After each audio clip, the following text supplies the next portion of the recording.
Tarsanai Zaiwudan is reliving a story she can barely bring herself to tell.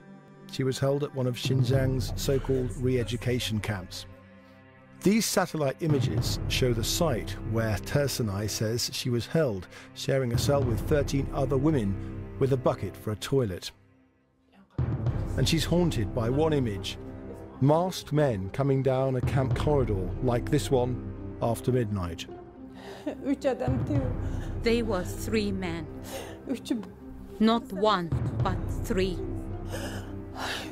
They did whatever evil their mind could think of, and they didn't spare any part of my body, biting it to the extent that it was disgusting to look at.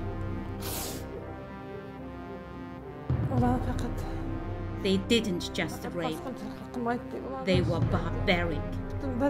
They had bitten all over my body. The US have granted her safe refuge after investigating her claims.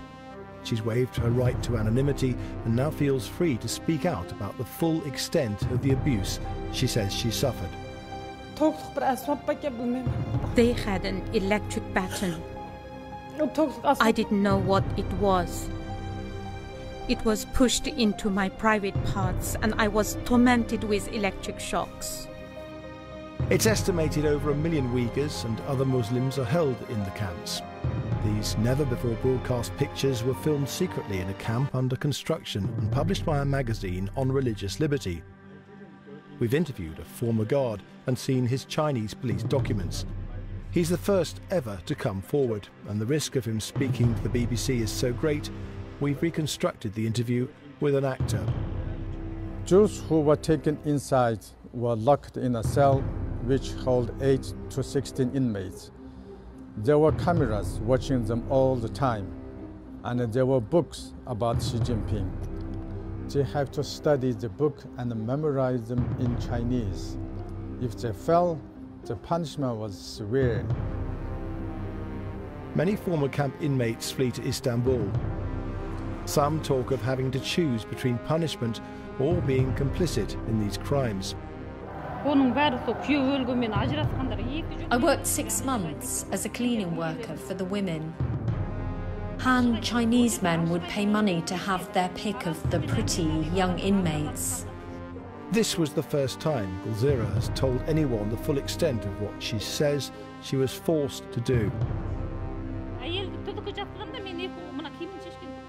My job is to remove their clothes completely and then handcuff them on their beds so they cannot move. We can't say if the rape is approved by the camp commanders or even by those more senior, but the accounts of the many women I've spoken to include gang rape in public and are similar in brutality. The Uyghur rights group that helped Tarsanai get to America say their full stories don't emerge until later. Survivors of the camps have told of horrific tortures. Very often sexual abuse, however, is told in less detail. It's traumatic to remember, and women are often afraid of bringing shame to their own family members. The Chinese government said in a statement that the Xinjiang camps offered vocational and educational training to tackle extremism and terrorism. It did not address directly the accusations of rape and torture, but it added the Chinese government attaches great importance to women's rights. Lies and absurd accusations, including mass detention, do not hold water. It is very obvious their goal is to destroy everyone, and everyone knows it. These women are done. Much of the testimony of the women, like Tarsanai I've spoken to, is too disturbing to broadcast. But it's important, they say, the world knows what's happened to them.